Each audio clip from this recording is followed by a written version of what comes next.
اچھا ایک اور چیز ہے، ہمارے ہاں کیلنڈروں کے اوپر جو ہے وہ ایک دعا لکھی ہوتی ہے، کون سی؟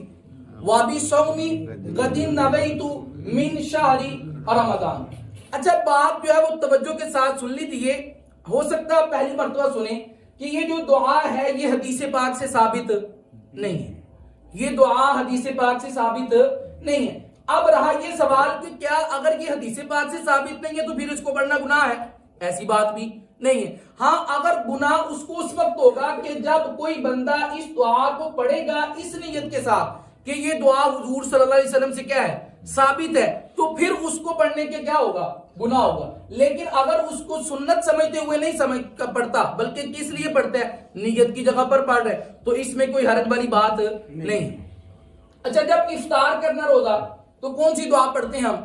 اللہم انی لک صمت و بک آمنت و علیک توکلت و علی رزقک افطرت۔ اچھا اس میں بھی دو تین الفاظ کا جو ہے وہ ایڈیشن ہے، اضافہ ہے۔ جیسے سنن ابی داؤد کے اندر جو حدیث مبارکہ ہے اس میں جو حدیث جو دعا آپ صلی اللہ علیہ وسلم نے ہمیں سکھلائی ہے وہ ہے اللہم لک صمت و علی رزقک افطرت وَبِكَ آمَنْتُ وَعَلَيْكَ تَوَكَّلْتُ، اس کا یہ الفاظ نہیں ہے۔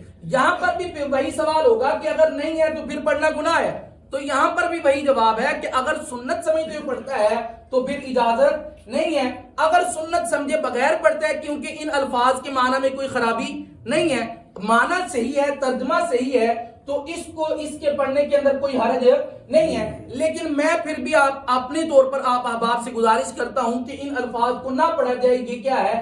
بہتر عمل ہے، کیونکہ رسول اللہ صلی اللہ علیہ وسلم سے جو ثابت شدہ دعا ہے وہ یہی ہے اللہم لک صمت وعلی رزقک افطرت، اتنی سی دعا ہے۔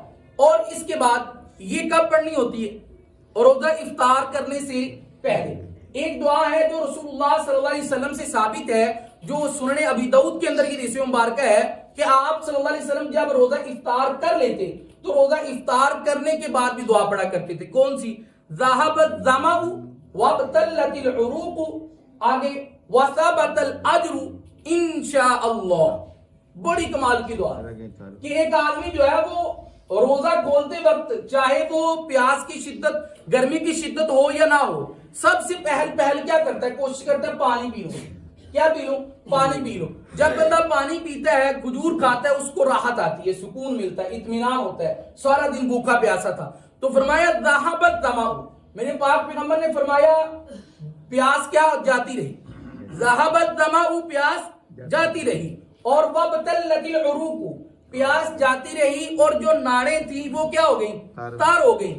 ایک آدمی صبح سے لے کر شام تک بھوکا پیاسا ہے، ناک کیا ہوتا ہے؟ خشک ہوتا ہے، زبان بھی خشک ہوتی ہے، اندر سے بھی خشک ہوتا ہے، پانی پیتا ہے، وابتلت العروق، اندر سے جو ہے وہ ناڑیں کیا ہو گئی؟ تار ہو گئی، وثبت الاجر، اجر کیا ہو گیا؟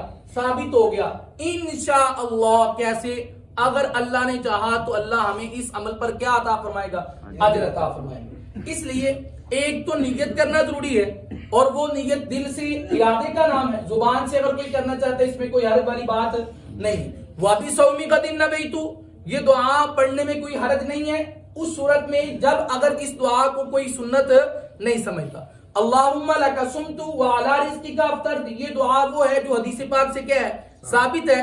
باقی جو الفاظ اگر وہ پڑھتا ہے سنت سمجھتے ہو نہیں پڑھتا تو اس میں بھی کوئی حرج والی بات نہیں ہے۔ اور روزہ جب کھول لے تو یہ دعا بھی پڑھنی چاہیے جو رسول اللہ صلی اللہ علیہ وسلم نے ہمیں کیا کی ہے؟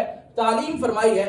ان تینوں دعاؤں کو آج میں انشاءاللہ جو ہے وہ پرنٹ کروا کر وہاں پر لگوا دوں گا، اگر کسی کو یاد نہیں ہے تو وہ ان کو یاد بھی کر لے۔ اللہ تبارک و تعالی سے دعا ہے کہ اللہ تبارک و تعالی ہم سب کے روزوں کو، نماز تراویح کو، جملہ عبادات کو اپنی بارگاہ میں قبول منظور فرمائے۔